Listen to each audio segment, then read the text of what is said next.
Hello everyone and welcome back to Mark Anthony's Music Picks. Today is episode 128, and for this episode I've decided to revisit one of my more popular concepts that I did probably 3 or 4 months ago, which is the Rominimal series. So this will be Rominimal Part 2.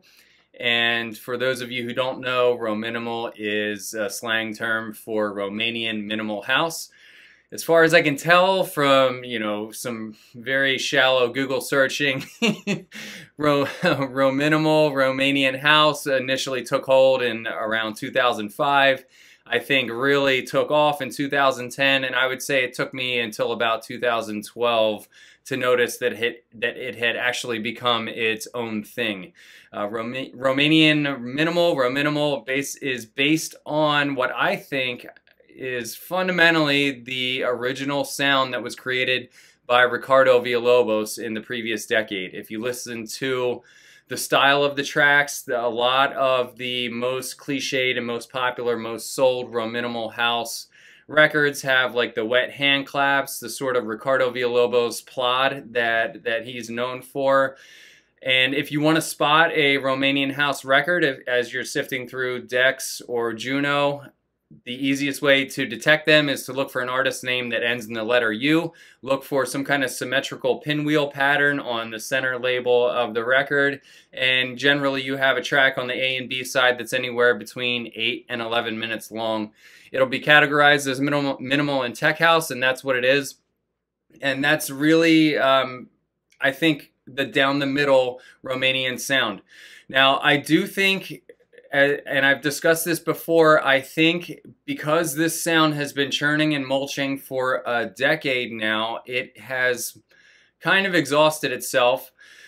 I've always been a bit leery of it. I know people that are listening to Romanian house and love it and are collecting all these records. I think they have a better context for it because they're going out to parties and they're associating some of these records with moments with their friends. Maybe they're at these exquisite venues, maybe they're in an outdoor space. So I think that they are like imposing a charm on some of these tracks that otherwise wouldn't be there. And if you're just an objective listener perusing through and you happen to like minimal and tech house, I think you might find that the average Rominimal release can be a little bit stale. And I often find myself when I listen to them just thinking like, this has been done before so many times. Like I don't get why this is, why does this have 300 or 400 openers on Discogs? Like that's my like typical sentiment. That being said, I've tried to basically cull together 5 more records for you that I think break the mold in different ways and are actually worth really adding to your collection. Something that even if you weren't at the party, even if you're not a fanboy of some of these Romanian producers, it's something that you would really be happy to have on your shelf, 5, 10, 15, 20 years from now. So that's what I'm going for. I want the longevity. I want something that's interesting. I want something that's unique. I'm not going to give you any straight up plotty, forgettable, I only like it because me and my 5 friends were jumping around and going crazy when we heard it, right? I actually wanted to have substance and something really meaningful for you here. So that being said, let's get into the episode. Let's start out with my first release here is by an artist named Dubfound. Now, I'll admit I don't know too much about Dubfound's records. I know that he is a Romanian producer, and he put out this double pack here, which is a double. I think they're both 33 RPM on both sides. So 2x12, and it's called the Flying Fish Song or the Flying Song. I think it's actually the Flying Fish Song. I didn't buy it for the Dubfound tracks, even though now that I own this, I actually really like the B-side on it.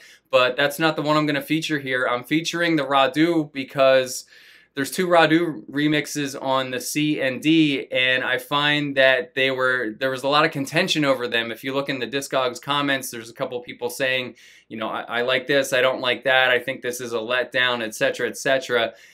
Because of that, I came back and I kept seeing this when I would search for Rhadoo on Juno, and I kept thinking like, I think there might actually be something there. And that kind of takes me into what I wanted to mention about Rhadoo. He's a true minimal producer, and like Rhadoo Villalobos, he likes to really push the boundaries. So I think when you're listening to Rhadoo records, you have to put on your crazy Willy Wonka hat and just like allow yourself to go into a weird place, or go into a place with the song where you kind of lose your sense of familiarity with the room or the space or the people that you're in.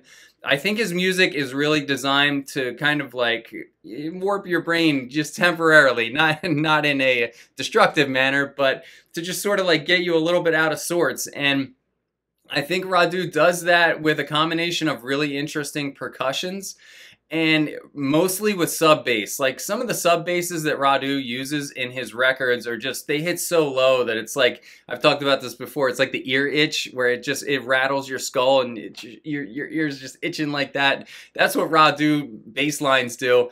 And I think that, you know, he basically uses those, like I said, to just create like really strange spaces for you to exist in while the track's playing. And I think people love him for that. And like Ricardo Villalobos, I also think some people dislike his music for that. So you just get this like sort of like bipolar response to his tracks.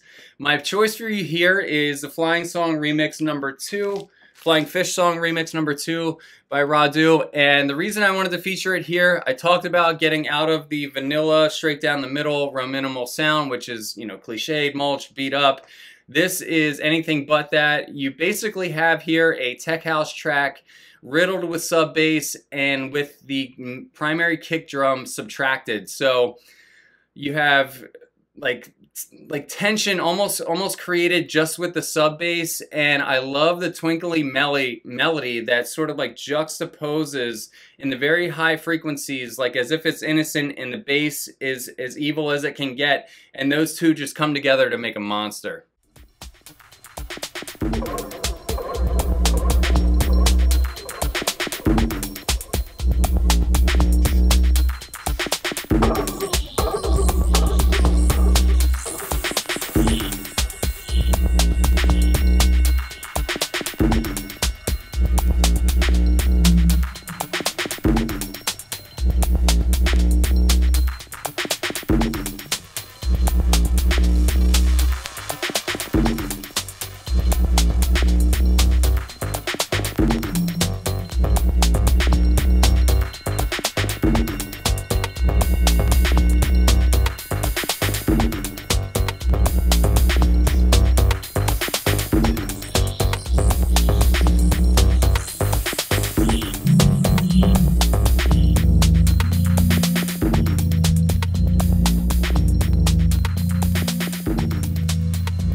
My most popular episode ever to this point is the Barac episode, and I have to thank Barac for that. He shared it on his Facebook, and I think it just totally blew up. It might have even gotten reshared from Barac, so thank you, Barac. I really appreciate that.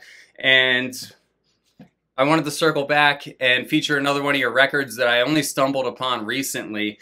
This is featured on the Raw Wax label. Now, I think I might have one other Raw Wax title on my shelves.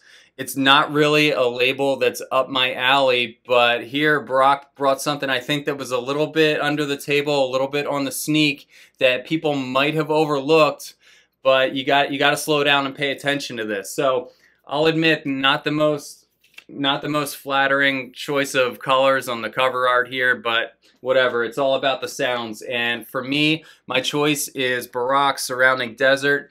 This is a very loopy track. It's about 7 minutes long. I wouldn't have minded if he extended it to 14 minutes because I think it's a good loop, bordering on a DJ tool. I will say that this is almost like one of those records where the DJ could put this on if they needed to step away, you know, go get a quick snack, stop at the men's room, come back. You might come back and find that some people were a little bit you know, stagnated by listening to this, but I don't think so. I think this would actually lean more towards hypnotizing the crowd. This has a lot of dark elements, and one of the things that I love about Barac, where he stands out from all of the other Romanian producers, is his willingness to put evil-sounding elements in his tracks. I mean, this guy, he goes dark. I said before, his drums have real balls to them. They really do, and his bass lines just throb in a way that's just much more satisfying and deeper. It's almost like they have resonance in them. And Surrounding Desert really exemplifies that. To top it off, to keep the track moving and from, you know, to give it the momentum that it needs to carry on for 7-8 minutes, it has just wonderful percussion. It's perfectly selected, and it just turned out great.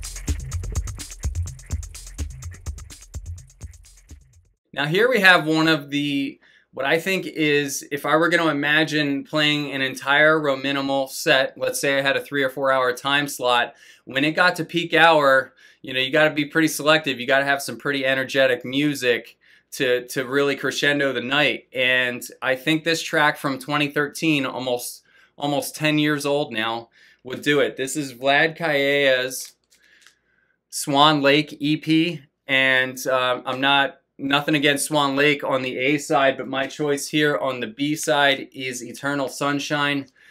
The key word here in this track is tension. I absolutely love the tense violins, almost from like a twisted horror movie or a sci-fi horror movie crossover, where the producer just puts those little sound effects in the background at a low volume that create the tension without you really realizing that you're being manipulated by the sounds.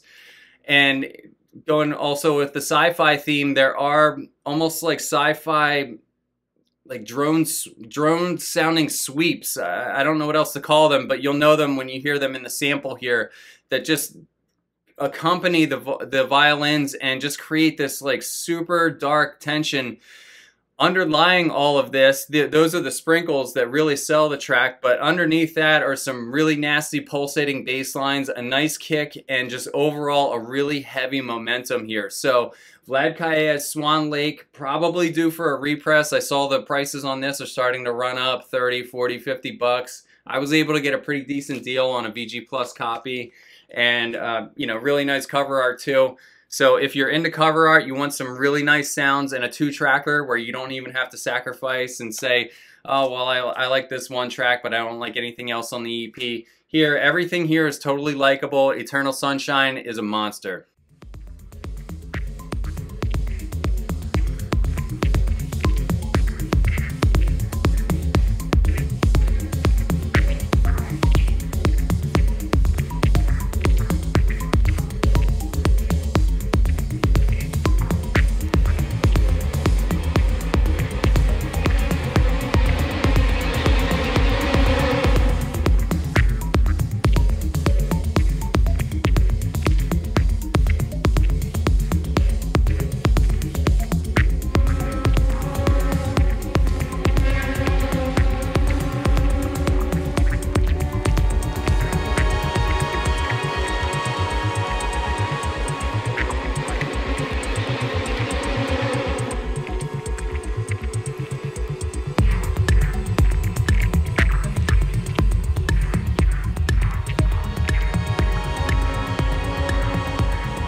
When I put up my first Barac or Rominimal episode, there was a YouTube viewer named Jordan Berry that sort of countered my dislike towards the Romanian scene. He said he started giving suggestions in the comment box and steering me towards some of the sounds that he really liked. And I have to admit, some of the picks that he made were excellent. The best pick, the one that really kind of snapped me out of my funk and was like, okay, I could definitely see myself rocking out to this at a party, was this pick here. And this was pretty hard to get. This is Floog's Canned M Venet EP. I'm really only here for the first track on the A1, which is called Canned M Venet, and it was popularized and made famous by a Peter Inspirescu video where he was playing at this like mountainous outdoor scene with really exotic looking, like really high-end, niche-y, it looked like $1 million setup that he was DJing on. And that track, combined with the vibe of everybody just rocking out in the crowd, it's really one of the best things. Like I saved it into my favorite club videos YouTube section on, my private YouTube so that I can come back and watch it every once in a while. But Floog, Can-Am Bennett totally stole the show. A lot of tracks, like I've said before, come down to one key element that just totally sets it off into another gear. And in this track, it's just the energetic, rapid-fire drum that you'll hear in the sample here. It's just absolute fire, total creativity, and that's one of the things I really love about Floog. Floog came into the scene in 2017, and he's an exotic producer in the Romanian scene. Like, I don't like all of his EPs, but you need to really sift through each one of his releases because a lot of them have one really unique and strong track on them that, kind of makes the whole thing worth having. Can-Am Bennett's a great example of that. He's a little bit weirder, a little bit more experimental, and I think because he's willing to take more chances, it's like risk reward. It pays off for him. So I highly recommend this. Hopefully they repress it. I saw the prices are starting to get high. I don't know if they're going to repress it, but even if you had to pay like 40 bucks for it, I think it's definitely worth it.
Stay tuned at the end of the video. I'm going to give you a clip of the Peter Inspirescu moment, and you guys can enjoy that as well. And finishing out the episode here, my fifth pick is by Romar. Now, with a name like Romar and representing a label like Rora, R-O-R-A, you would think 100% sure that this guy's Romanian, but he's actually not. He's French. So I put him in this episode because he very often pairs with Romanian artists. If you look at his label that he runs, the famous and hard to search for label Ode, O-D-E, with artists like Sepp, he's very much in tune with the Romanian scene, and even though he's French born, I think he's actually worth including in this episode. I also wanted to include a track that would sort of round out the sound and just give you guys something a little bit more interesting and, a little bit out of the box. So in terms of Romar's sound, he sounds like a Romanian producer, and here his track Moments Away is the one that I think really steals the show. Really nice, bright house, bordering on tech house sound with lots of just happy, uplifting outdoor elements. This is something, 2, 3 o'clock in the afternoon, if you want to get away from some of the darker sounds that I presented earlier. This would be a nice shift of pace, something that you could play for the girls, for the ladies, pour some drinks and just enjoy a really good time with your friends.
That's all for the Rominimal series part 2 selections. I hope you guys enjoyed this. Stay tuned after this for the Peter Inspa Rescue clip that I promised, and stay tuned for more episodes coming in future months. That's all. Take care.